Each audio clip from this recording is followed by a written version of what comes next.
Hey everybody, for those of you that don't know, my name's Hoopy. Today in the garage we are working on the winch on the dozer. And I'm trying to figure out why it doesn't work. It hasn't worked since we got the dozer.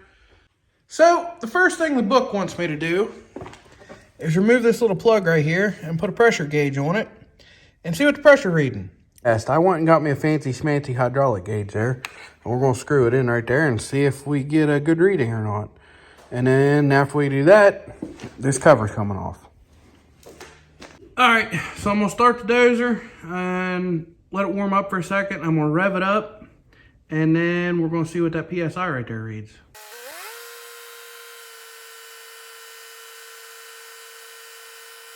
Next up, we're gonna go ahead and yank this cover off here just to make sure that everything inside of it is clean and dry and looks like it should work in proper order, even though we know we don't have hydraulic pressure.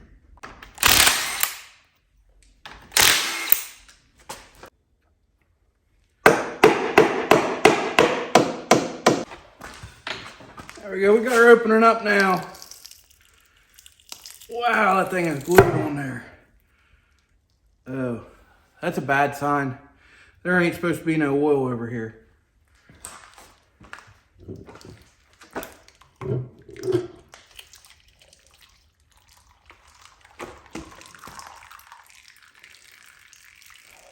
Well, I think we found our problem.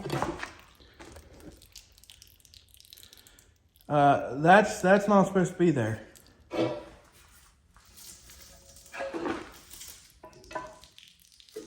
Ooh, that was a lot heavier than expected. Okay, so honestly, this sucks that there's oil over here, but it could be a good thing in a way that it might be an easy fix. So I'm gonna fire the dozer up and move the lever, and we're gonna see if we can't see any oil leaking out of any of these hoses. So it's not the hoses. Oil's running out around the brake drum here. I don't know what that means. I'm gonna have to investigate this. I'm not 100% sure on this. I don't know a lot about this thing. So there's oil leaking out around the brake drum. I'm gonna look at the book, see what it tells me.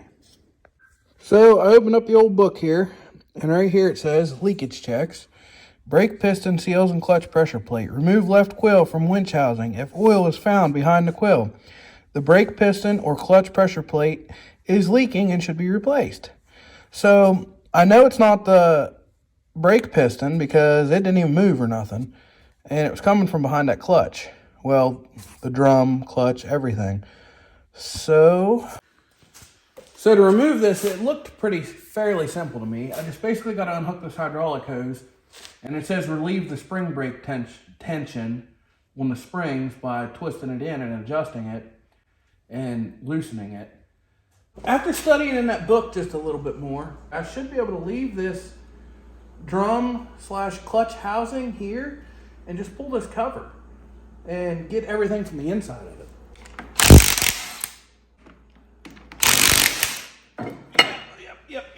Yep. That's what I thought. I should be able to do that just fine. Oh, that is heavy. Okay, so this here is the end of that clutch housing. And this here is a diaphragm underneath here, and I believe this is my entire culprit. It's leaking oil past this. So I'm assuming there's got to be a way to replace parts on it. I'm not 100% sure. I would think.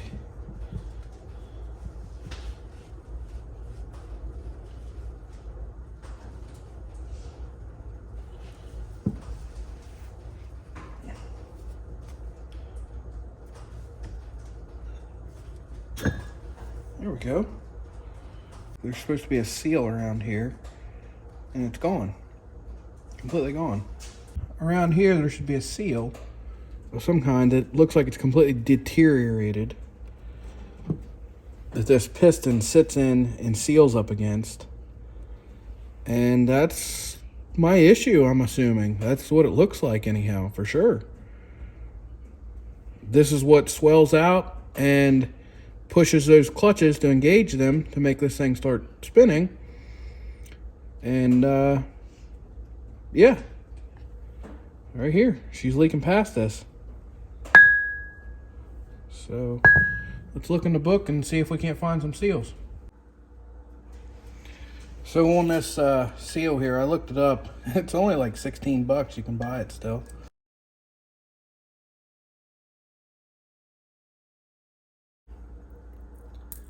And yeah, I would just say that this one's, well, there's an O-ring in there. I'm gonna pull the pan off the bottom of this, and I want to check the inlet on the pump and make sure it's not gummed up with stuff. Well, never mind. I don't want to save this oil. It's pretty milky looking.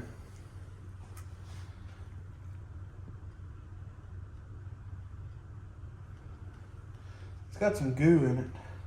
Yeah, there's a hydraulic oil. That stuff should be like clear pretty much, and that's well, we ain't gonna talk about what it looks like.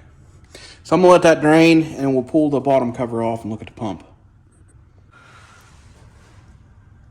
So down here on the bottom of the winch, this here's the pan I'm gonna pull off. I'm also considering what that hydraulic oil looked like. After I get done inspecting this, I'm gonna pull that plug and drain what was in there as well, because it, as you can see, it's got like a belly into it. Ew. This here is all the goop, and I literally mean goop, on the bottom of that pan. So the main reason I wanted to pull this off is this here's the inlet screen for this hydraulic pump. There was a little bit of goop on it. I wiped it off, cleaned it off real good, but they said online that that could actually get plugged up and stop your hydraulic flow. So I wanted to make sure that that was good and clean. I mean, the inside of this thing is filthy. You can tell it had water in it before. I don't think it's gonna hurt it too bad. It's an old dozer, whatever, you know. But I'm gonna go ahead and get this cleaned off a little bit, put some silicone on here and slap this cover back on, put my plug back. And we'll go from there. So I almost forgot to keep you guys in the loop. So I've come up with a plan to test my pressure that feeds my clutch, since I don't have the seals to seal that off and build the pressure up. So I unscrewed the line that went from here to here, this line. I took that off, and I've got this 90. I'm gonna screw it up in here so it'll stick out like this, and I can screw my pressure gauge into it right here. So that'll plug that and be able to tell me if I'm getting good pressure or not, which in turn basically should tell me if that pump, or I mean the rotary valve is working or not, or if it's bleeding by. Because the only other thing that leaves in this system, the pump comes up, feeds the rotary valve, and if it's in neutral, it's supposed to just recirculate. And whenever you put it either into free spool, it's supposed to just release the brake, or if you put it into drive, it's to release the brake and engage the clutch and spool in. So we're just gonna test some stuff here. All right, so I went ahead and I got some oil put back in it, and I got my gauge hooked up here. So I'm gonna fire this thing up, and we're gonna see if whenever I hit it into drive, if the pressure builds up, and that'll tell me if that valve's any good or not. And I also wanna see if I can put it into the free spool mode, if my brake will release.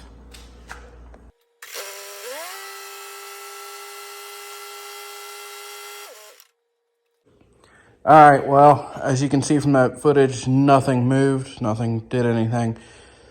I need to figure out how to test the PSI at the pump. I need to know if the pump's any good or not. So I'm gonna look at the book and figure that out.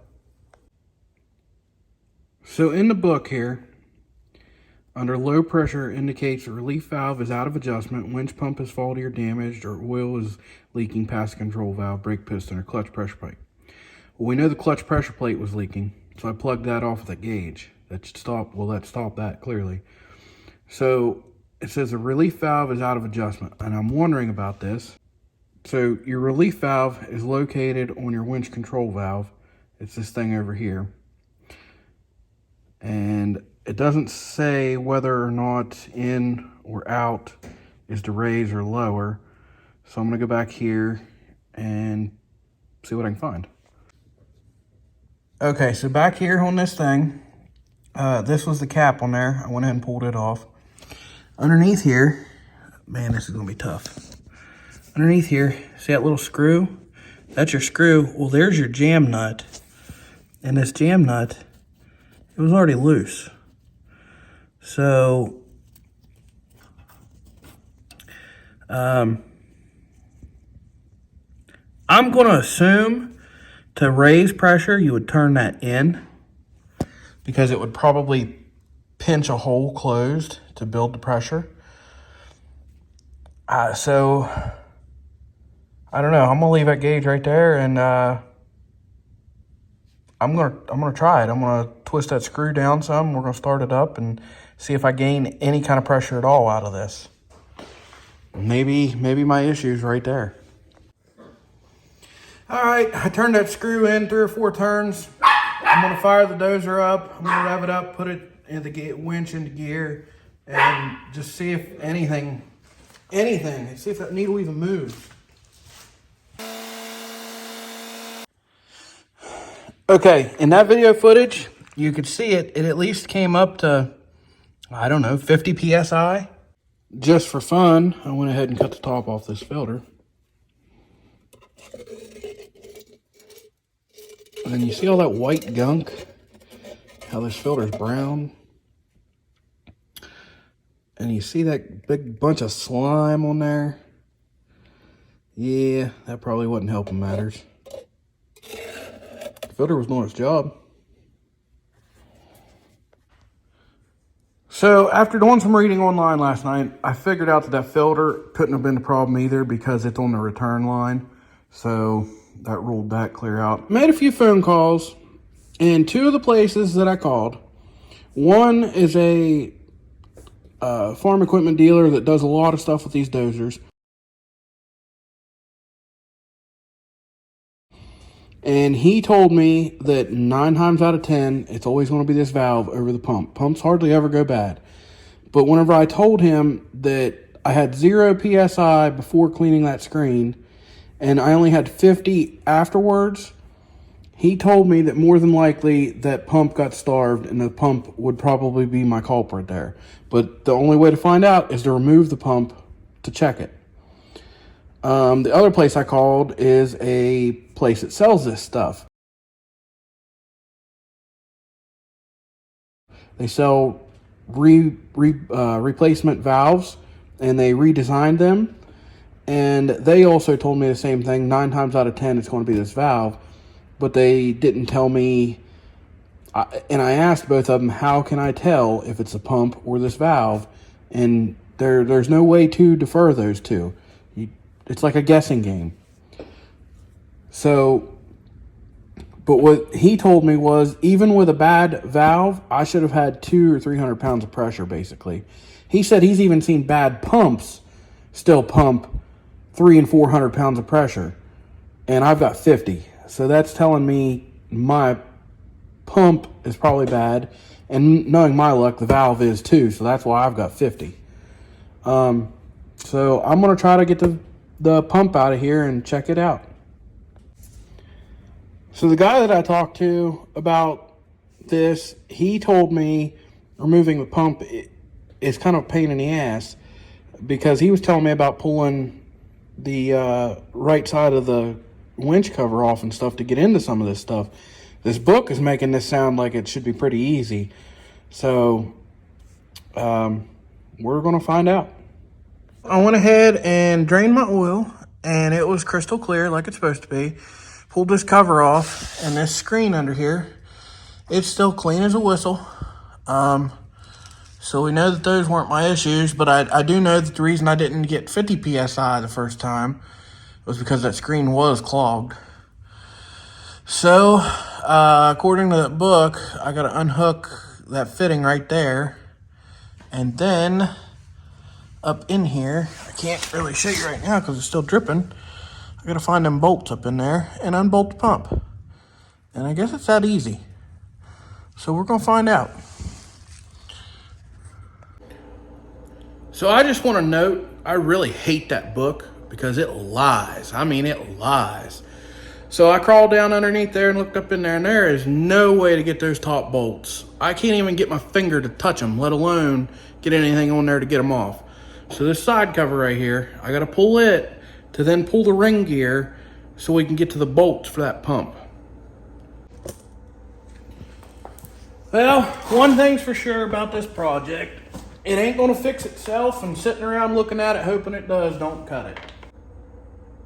So these are shims. And this is a cap for the bearing. And when you tighten this in, it pushes the bearing in there and what sets it. So we've got to be very careful we don't lose any of this stuff.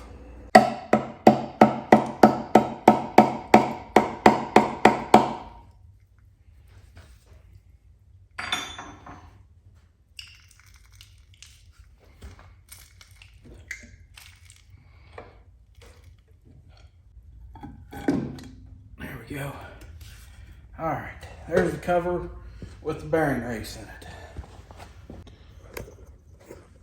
So the book is really vague on how to tear this thing apart. So I called the guy at that tractor dealer, and what he told me was you got to come over here and go ahead and pull your clutch cover off. He said I might be able to leave the drum, but I might have to pull it.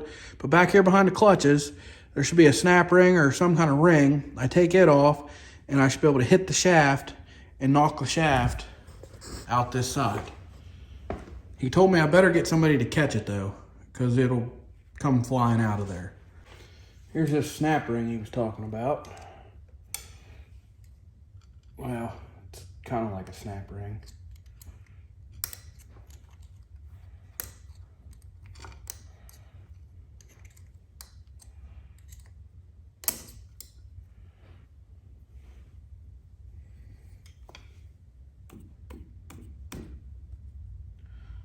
That was way easier. I just bumped out with my hand. I moved that thing. Oh yeah.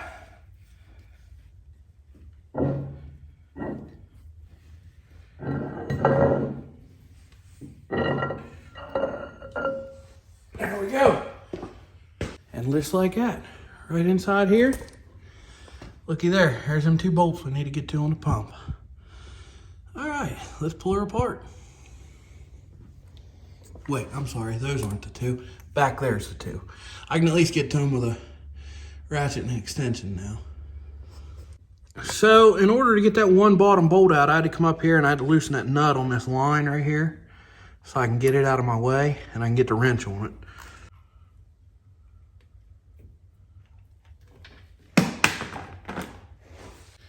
And there we go, out come our hydraulic pump.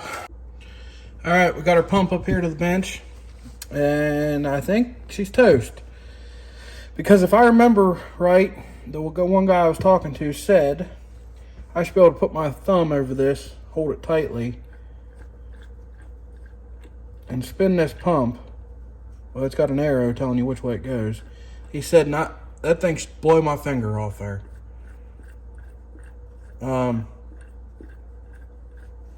I can barely even hear it making any clogging noises. So, let's pull her apart. Why not? We got bolts. We got a book that shows us what to do, kind of.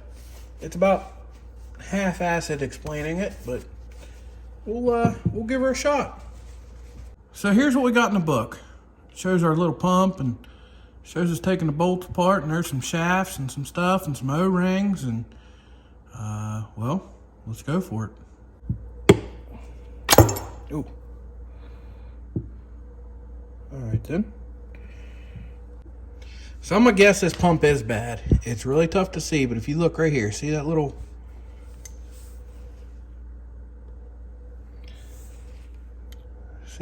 spot right there? I can catch it with the screwdriver, and this is called a wear plate. So she's worn down pretty good right there. I mean, enough that it's got a divot worn into it, and I'm pretty sure this plate's all one piece whenever you get it. So if you consider that there's enough there, there's probably I mean, it's probably just thousandths, but there is enough there to catch a lip. And you look at the other side of this, and all it is aluminum, but you can see the scoring in it. I mean, it's scored up pretty good.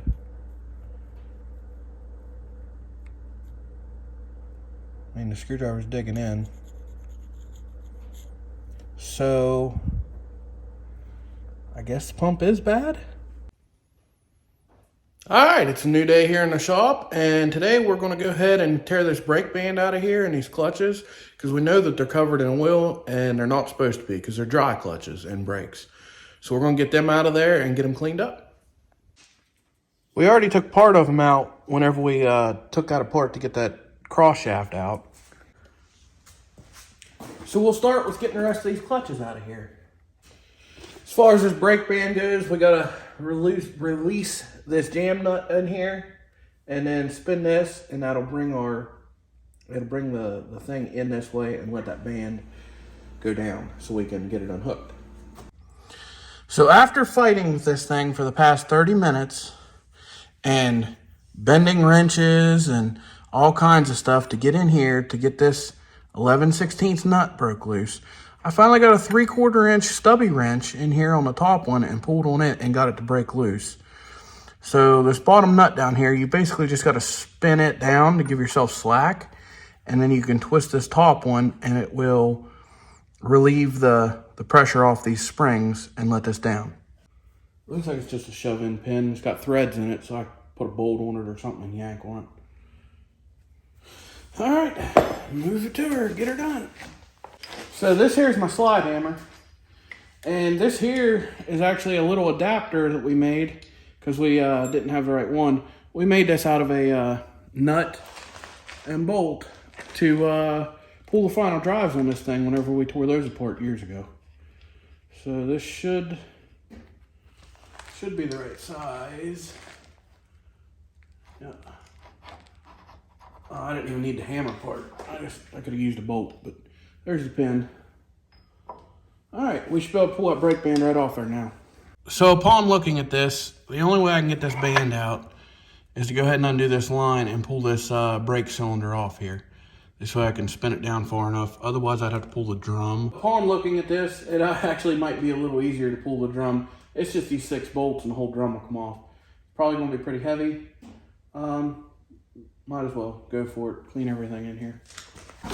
So I went ahead and looked in the book real quick, and this winch drum sits on dowel pins, and I can see a little bit of rust in them, and I'm wondering, that's probably why I'm not being able to pull this drum very easy.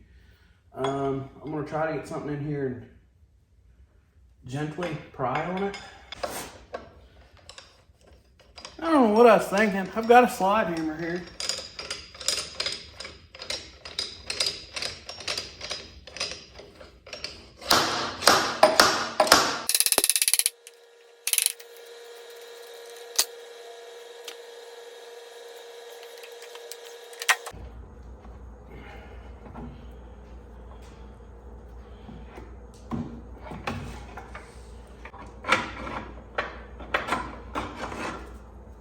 There's the brake band and the drum removed.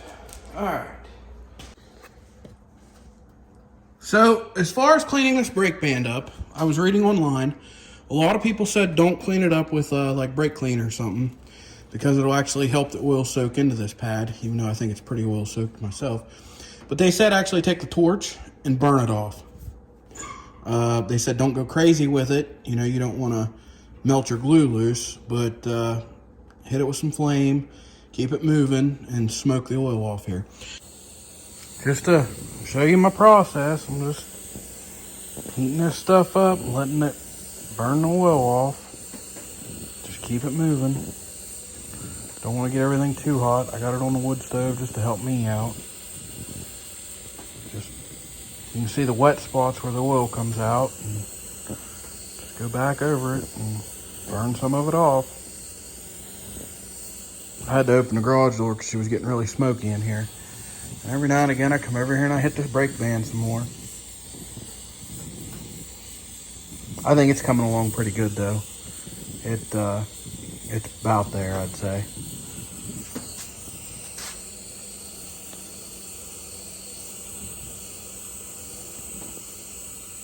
Well, that part's all done. Brake band, the clutch disc and everything, they're all burned off. I'm not going to lie to you guys, that took a lot longer than I expected. I'm on the better part of 2 hours of doing all that. But it saves me from buying new ones, hopefully, and those ones are cleaned up and oil-free so they won't slip. I mean, time will only tell. So we're going to go ahead, and whenever that thing cools down enough that I can touch it, we're going to get it fished back up in there and start putting this stuff on this side back together. So I got my drum in here, got the band back in here, got these clutch discs sat in here, and the gear. Okay, I'm adjusting my brake band now. And what it says in the book is that you want 4 11/16 inches from the bottom of this to the bottom of your spring here. Returning back over here to the workbench. Here is what $1,350 in John Deere parts look like. This is the seal for my piston in the winch clutch. Some more seals and backup rings. This here's a cross shaft seal. And this here is a brand new hydraulic pump. There's the biggest chunk of it. So first thing we need to do on this is get this fitting out so we can drop this down out of here.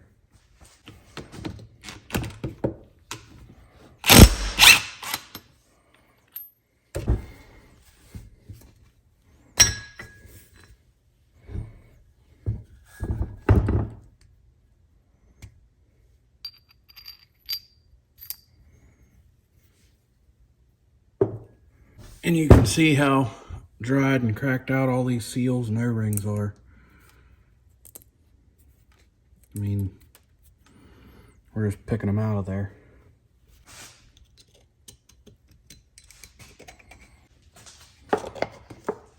Now, I'm not saying this is right or the correct thing to do, but it's what I usually like to do, is put a little grease whenever I'm assembling this stuff, just so I know I don't screw it up.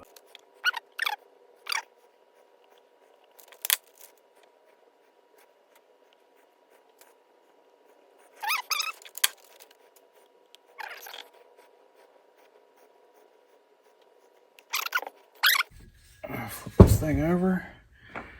Make sure that groove's good and clean. Next up, we're going to put our piston seal in here, and it goes in spring in. Again, I'm just going with a little grease.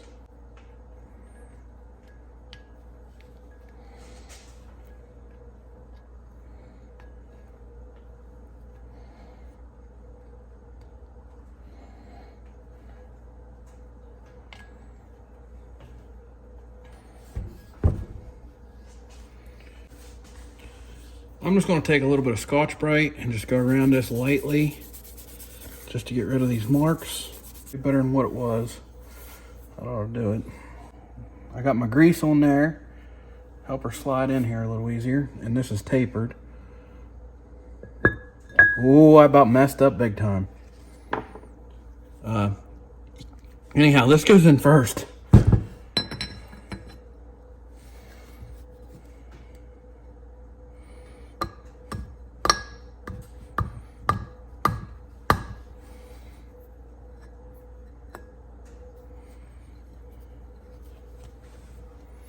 That goes in there like that. Put this piston down in here. I got it sitting up on the vise so that this straight shaft swivel can sit down through it.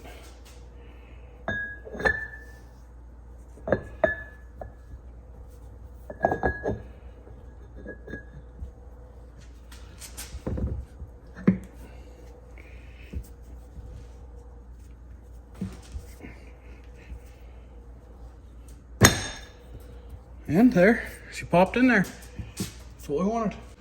Before I get too far ahead of myself, while I'm thinking about it, I'm gonna go around and hit all my surfaces with a wire wheel and get all this stuff cleaned off.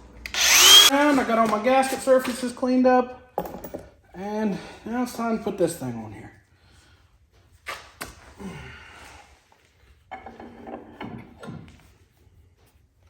Bad part about this one There ain't no dowel pins or nothing to hold it in place.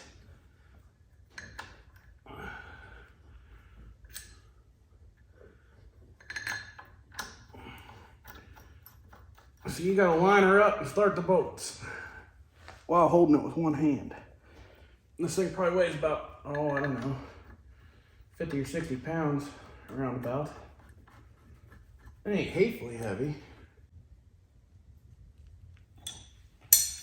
All right, she's on there. Moving on to the pump.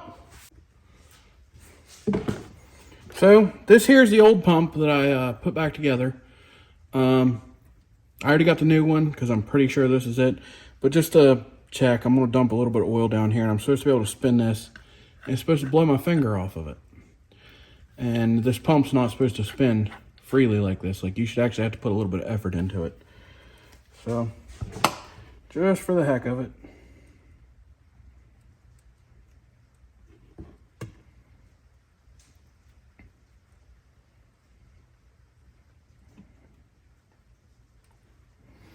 And I know this isn't hydraulic oil, it's just a wee little bit of something that I had laying here.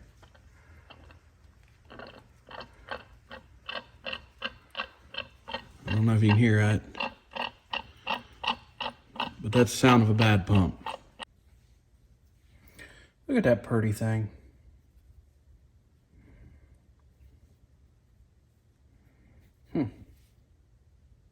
Oh yeah, I can't even turn that, but it's just a shaft.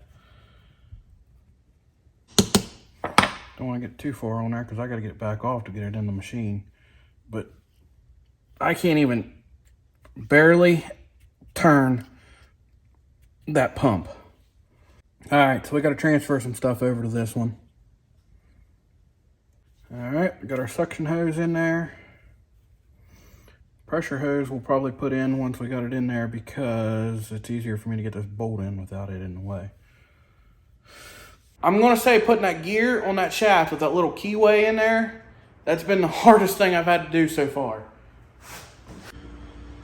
All right, there we go. Our pump is bolted in there, and I can honestly say that was the absolute worst part of this job. I was nervous as heck because that part right there is so expensive, it's not even funny. So I got it all bolted in there, and it was just, I mean, my big fat fingers, they can't hardly reach into stuff like this. So just that right there, if you ever try this, if you ever got to do it, it's tough. Be ready for it. So next up, if you look in here, you can see some oil back here past this seal right here. Well, we're going to pop this plate off here and change out this seal before we put our cross shaft back in here. And real quick, I caught it. I got to pull this back off because I have to put that snap ring back in here that I forgot about on the cross shaft. So this is coming back off real quick, so I cannot forget that. All right, I got this side yanked back apart here real quick. So now we can go ahead and change our cross shaft seal. Oh! What you're about to see me do is not the method I prefer to pull seals. I don't recommend doing it because you can screw stuff up.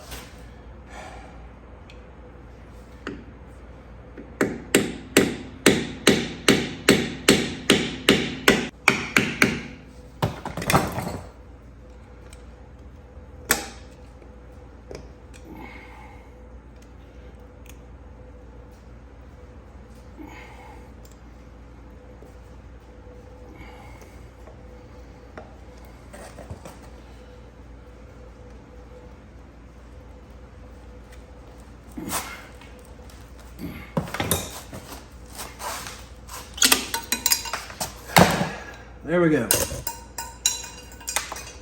There's part of it.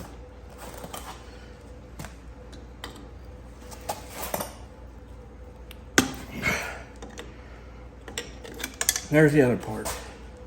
That thing was in there, man. This right here is why I don't recommend doing that. And I said you could screw stuff up.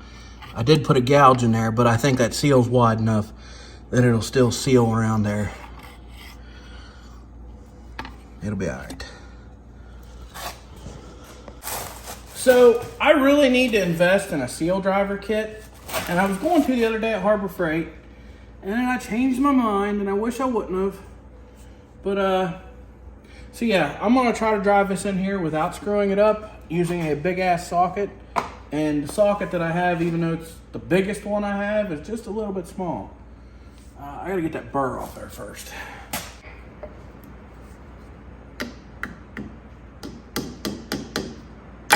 Ah, come on.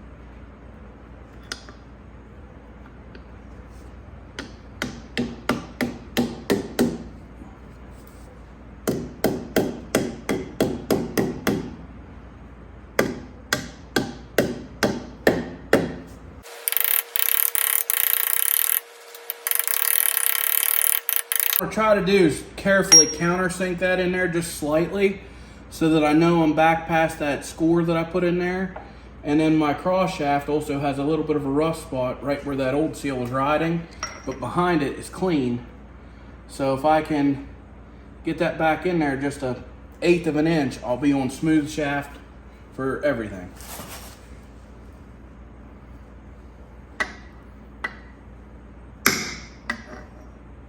There we go. Just countersunk in there just a wee little bit, just so that I know I'm in a good spot for my seal to ride on that shaft. So on my cross shaft here, you can see right there is where that old seal ran. And right here on this side of it, it's all galled up. So I drove it in just a wee little bit farther. So that'll put my new seal riding area about 1/8 of an inch behind this. It'll be out of that rut that's on there from it. And I'll be on smooth shaft, so I should be good to go.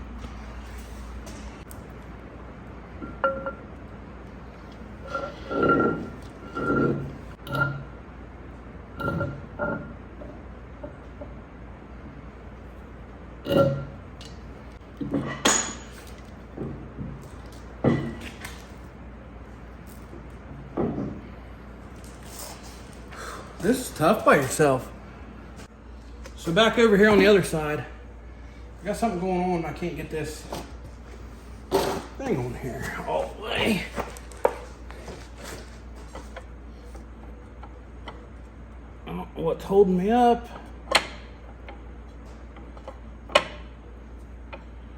Or does it? Maybe I'm remembering wrong on how this came apart. No, I'm not. I bet you that's what's going on. So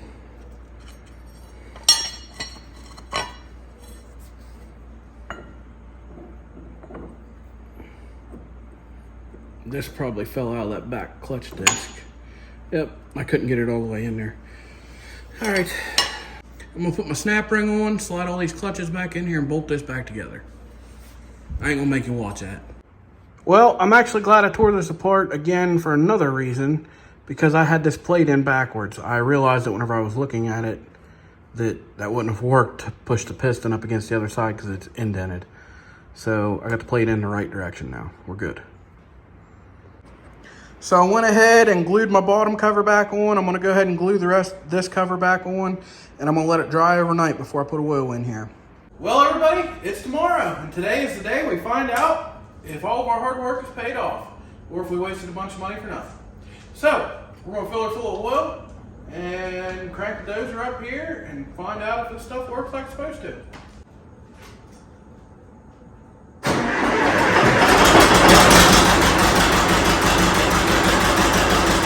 Alright, moment of truth. Let's see if anything happens here.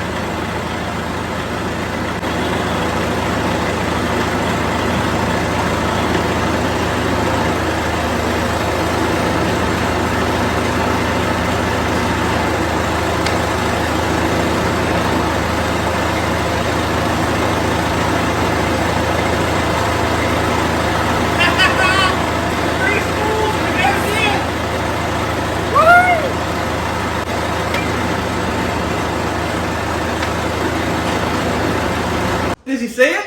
Did you? Huh? It works. Look at that. I'm like a kid in a candy store now. Well, we tore the old winch apart, put a new pump in her, by golly, she works now. So I gotta pull this gauge out, put the plug back in, and I'm gonna do a couple other little things, clean it up a little bit, and put that cover on. And well, I got me a working winch. Eventually I'm gonna have to put a cable on this clearly. But for now, for the little bit of stuff I'll probably do, I'll just put a hook on this one and call it good. But there you go. There was tearing down, diagnosing, and putting a John Deere 3325 winch back together. So real quick, in that video, I noticed that my pressure was going like clear up to like 1500 PSI. And so that can actually be a bad thing, I think, because it can hurt something. So it said in the book I need to adjust this valve and get it down to about 1,000. So I need to let some fluid bypass. So I'm gonna try to figure that out real quick. So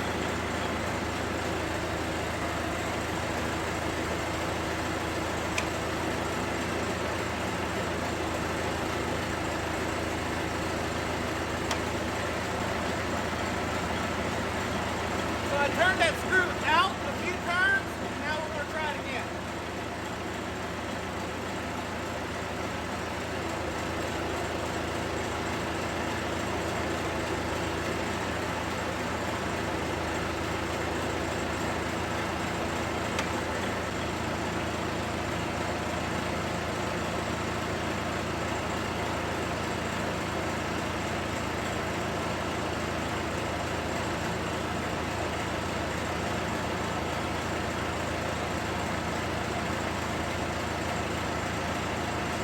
Alright, there we go. We got our pressure adjusted.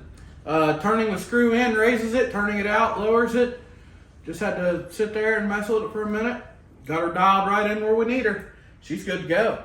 So if you guys like videos like this, go check out the rest of my channel. Thanks for watching.